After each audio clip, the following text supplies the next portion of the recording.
A Ouija board gone wrong. In July of 2023, a truly bizarre occurrence is said to have taken place in Colombia's San Francisco de Aces School, located in the town of Timbuktu. Emergency services were all of a sudden inundated with convulsing children who had all been rushed into hospital from the school earlier that day.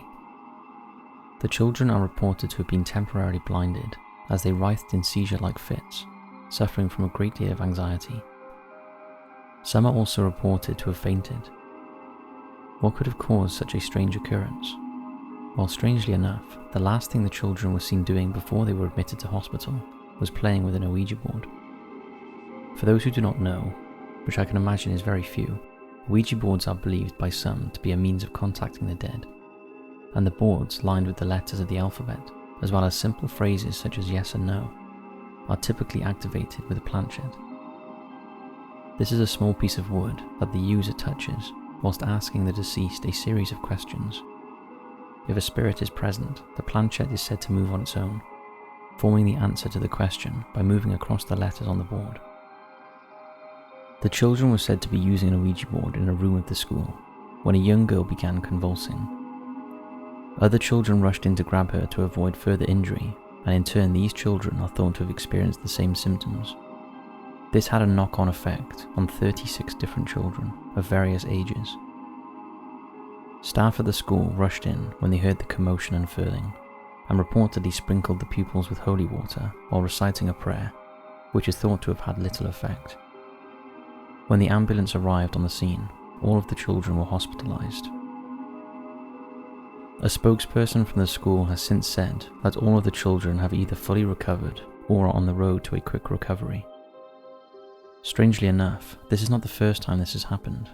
Elsewhere in Colombia in 2023, 28 children from a different school are thought to have been hospitalized after using an Ouija board.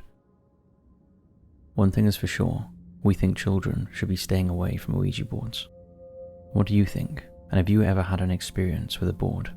If so, we'd love to hear it in the comments section below, or drop us an email to mystory@top5s.co.uk.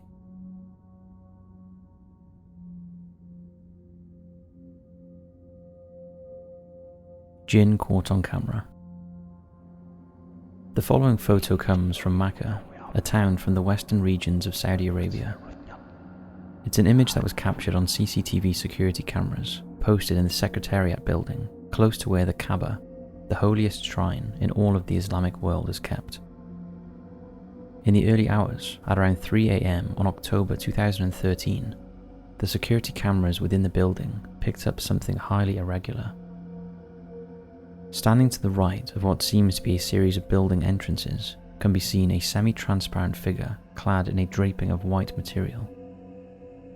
It looks very similar, in fact, to many of the Western depictions of ghosts, sighted at medieval castles and historical sites. It looks as though the figure is without a face, or at least it lacks one that can be seen clearly. Al Madina Arabic Language Daily, the paper that initially published the picture, have suggested that the creature could be a jinn, but it was not clear what its intentions were. Jinns are infamous characters from Arabian and Muslim mythology, spirits who can appear in a variety of forms, both human and animal.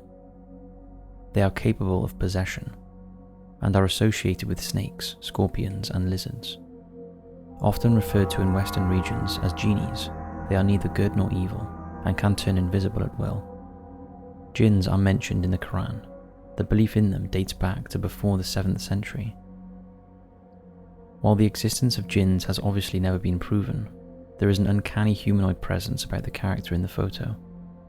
Some comments state that it could be a trick of the light or an insect on the lens of the camera causing a blurry white patch. Others are convinced this is real-life evidence of a jinn. What do you think?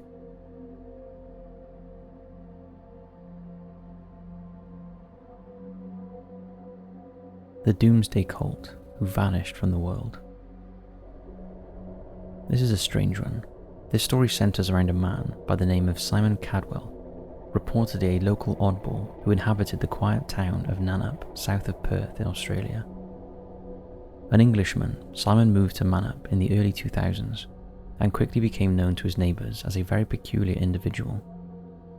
Bruce Blackburn, Simon's neighbour from around that time, remembers him as a very secluded individual who lived with his younger girlfriend, Chantal McDougall, and a young girl called Leela, presumably his daughter.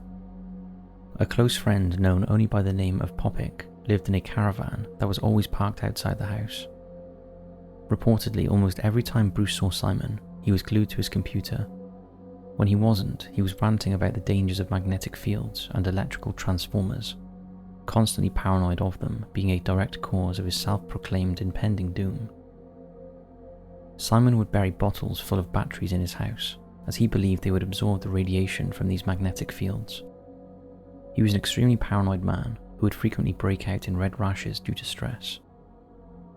Now, when Simon was glued to his computer, he was engaging in a whole other world, unknown to his neighbours. In his own online world, Simon was a cult leader, known only as Psi, leading 40 individuals across the world who had joined his religious sect, the Truth Fellowship.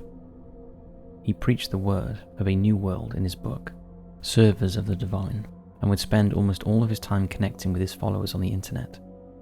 Little is known of the cult outside of these reports.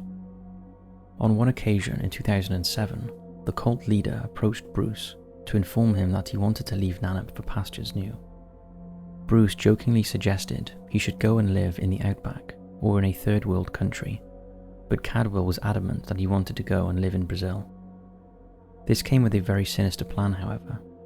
In an email sent to a follower in May 2007, the cult leader revealed plans to take his own life.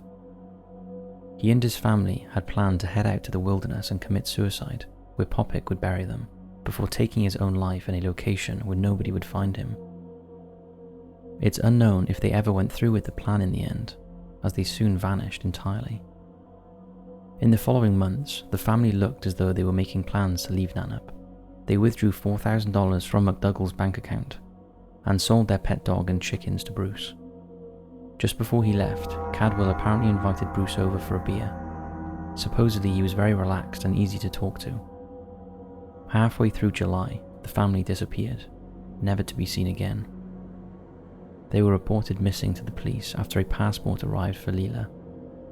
McDougall's mother discovered it and raised the alarm to the authorities. Despite the fact that the family had mentioned Brazil, there was no record of them ever leaving Australia. It was also thought that Cadwell may have persuaded another young couple, Kirk Helgason and Alexander Fominov, to take their own lives after they visited him in 2003. Remarkably, further information on Cadwell was uncovered in 2011. Authorities digging into his past learned that his real name was Gary Felton, a man living under a fake identity after stealing the birth certificate of a man he used to work with in England. A fresh appeal was launched to try and track him down in 2017, but as of the time of this video, there has been no successful result. They have been missing for over 15 years now, and authorities are no further forward in determining what happened to them. Bruce Blackburn, their old neighbour in Manop, believes that they may be living off-grid in the Australian wilderness without electricity. What do you think happened to the family? If you have any information, you can contact Crime Stoppers in Australia on the number on screen, or file a report at crimestopperswa.com.au.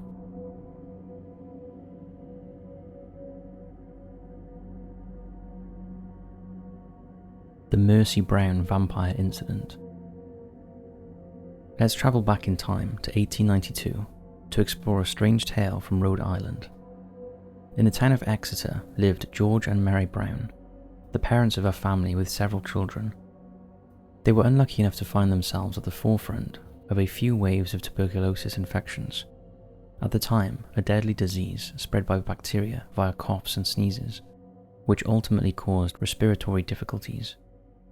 If left untreated, it can result in death, and in the late 1800s, this was a very real and very scary threat, which at the time led to superstition and rumour. Mary, the mother of the family, died first, losing her life to the disease in 1884. Later the same year, Mary and George's eldest daughter, also named Mary, would then pass. Following this, the family's younger daughter, Mercy, would die in 1891, and Edwin, their youngest son, would catch the disease later that same year. Now, around the time that Edwin caught tuberculosis, a strange rumour started to spread about Mary and George's family, possibly due to the rate at which they were dying. People in the local neighbourhood began to speculate that a member of the Brown family was a vampire, and one that had been responsible for the illnesses in the family.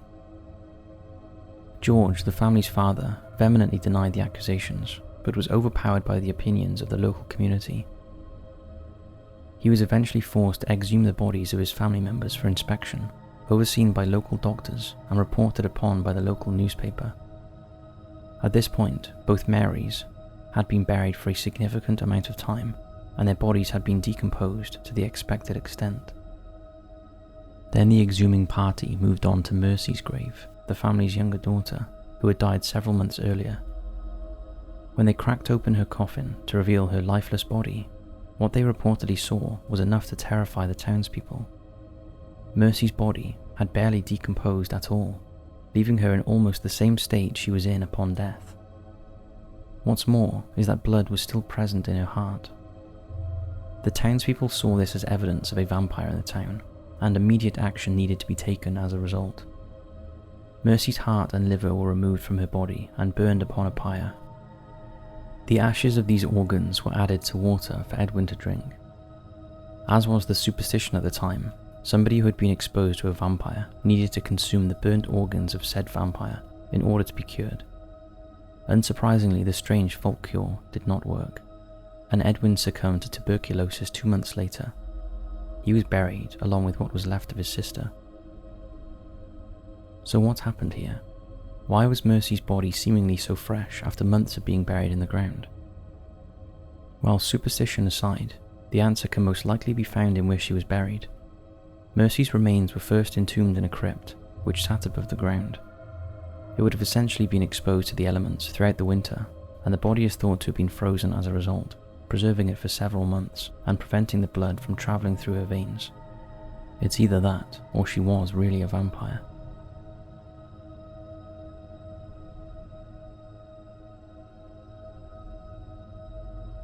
Who bought this land? This is a weird one. In July of 2023, a very peculiar purchase was made close to San Francisco. Government officials were quick to explore a massive land acquisition just northeast of the city, close to a major US Air Force base. The land was acquired by an organization known as Flannery Associates, who have become the largest landowners in California's Solano County in the past 5 years, spending almost $1 billion in the process. Due to the proximity of the newly acquired land to the Air Force Base, officials have grown concerned that foreign nations with potentially malicious intent have attempted to access land close to the US military. Rep. John Garamendi is reported to have said that the government doesn't know who Flannery is, and their extensive purchases do not make sense to anybody in the area. He also noted the fact that they're buying land purposefully right up to the fence of the Air Force Base, which raises significant questions. Moreover, Flannery's attorneys have refused to provide further information on who their investors are, and the government has not been able to discover who exactly is behind the Flannery Group. All that Flannery have said is that they are a US-owned company, but the government cannot confirm or deny whether this is true. Flannery has also made no attempt to engage with government officials or the community, which is of further concern. What is of even more concern to the government is the type of land that Flannery has been purchasing.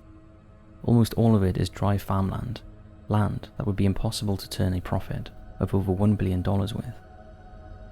This amounts to over 52,000 acres of land, over 300 parcels, 20 of which are near the Air Force Base. So what's going on here? Is Flannery suspicious enough to raise concern? And who could be behind this land acquisition? We'd love to know your thoughts and theories in the comments section below. So that's it for this video. We hope you enjoyed, we hope you're loving the Creepy Marathon month, and we'll see you right back here tomorrow for your dose of daily creepy content.